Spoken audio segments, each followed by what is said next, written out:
राहुल गांधी जी का यही फ्रस्ट्रेशन है कि आज वो विदेश की भूमि में जाकर भारत और भारत के महान लोकतंत्र को अपमानित कर रहे हैं, उसे बदनाम कर रहे हैं। बॉस्टन के ब्राउन यूनिवर्सिटी में उनका कोई लेक्चर होना है।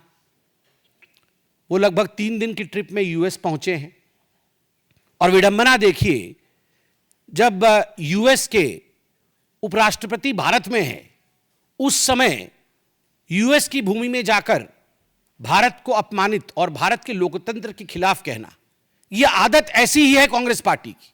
आप याद करिए, जब कॉमनवेल्थ हो रहा था उस समय भी यूएस में जाकर और उस समय भारत में ही भारत के खिलाफ राहुल गांधी और उनके तमाम जो उनके नेतागण हैं वो कह रहे थे। राहुल जी अमेरिका में जाके इलेक्शन कमीशन को कॉम्प्रोमाइज्ड बताते हैं। वो कहते हैं कि महाराष्ट्र के चुनाव में जिस प्रकार का मतदान हुआ वो एक तरह से फर्जीवाड़ा था। महाराष्ट्र में भारतीय जनता पार्टी को और उनके अलाइज को जीतना नहीं था और कहीं ना कहीं इलेक्शन कमीशन ने हमारे साथ समझौता किया। मैं राहुल जी से पूछना चाहता हूं, राहुल जी, झारखंड भी तो उसी समय चुनाव हुआ था, क्या आपने इलेक्शन कमीशन के साथ झारखंड में समझौता किया था? आप एक बार सोरेन जी से पूछिए, क्या उन्होंने समझौता किया था इलेक्शन कमीशन से? प्रियंका वाड्रा, उसी चुनाव में जो बाई इलेक्शन हुए थे, उसी समय उसी कालखंड में जो बाई इलेक्शन हुए थे, उस बाई इलेक्शन में वो जीत के सदन में आई पैलेस्टाइन का बैग टांग करके।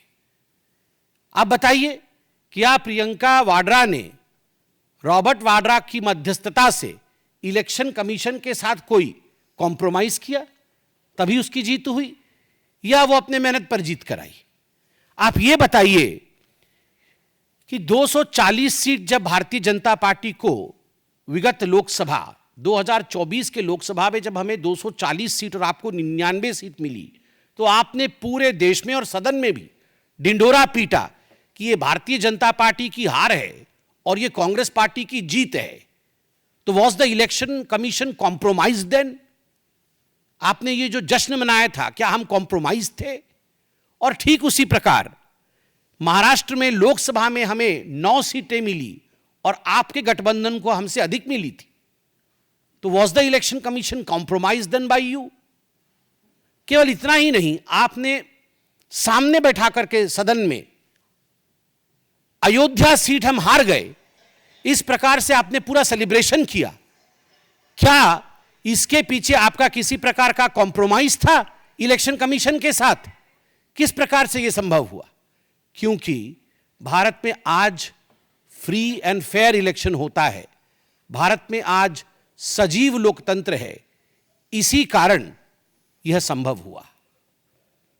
विदेश की भूमि में जाकर भारत पर इस प्रकार हमले करने वाला राहुल गांधी याद रखे कि वो 50,000 की बेल पर बाहर है, वो गुनहगार है, वो भ्रष्ट है, उसने चोरी की है, डकैती की है। नेशनल हेराल्ड का केस चोरी का केस नहीं है, डकैती का केस है। 5,000 करोड़ की प्रॉपर्टी का मात्र 50 लाख रुपए देकर और 440 करोड़ रुपए का इनकम टैक्स गबन करके उसे चोरी और भ्रष्टाचारी नहीं कहते हैं, वो डकैती होती है। मां बेटे ने डकैती की है और डकैती करने के बाद इनकी इतनी हिम्मत है कि विदेश की भूमि में जाकर आप हिंदुस्तान के लोकतंत्र के ऊपर उंगली उठाते हैं।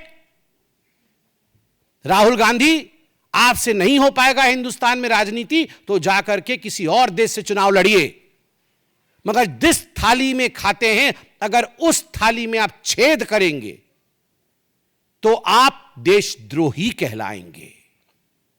You are traitor. Rahul Gandhi traitor हैं, केवल इसलिए नहीं क्योंकि विदेश की भूमि में जाकर देश की संस्थाओं का अपमान करते हैं और देश के लोकतंत्र को हीन बताते हैं, वो इसलिए भी ट्रेटर हैं क्योंकि देश की संपत्ति का करोड़ों करोड़ रुपए नेशनल हेराल्ड के माध्यम से उन्होंने गबन किया है और केवल अपने सहूलियत के लिए, अपने आराम के लिए गबन किया है। और याद रखिए राहुल गांधी, आप और आपकी माताश्री बचने वाली नहीं है।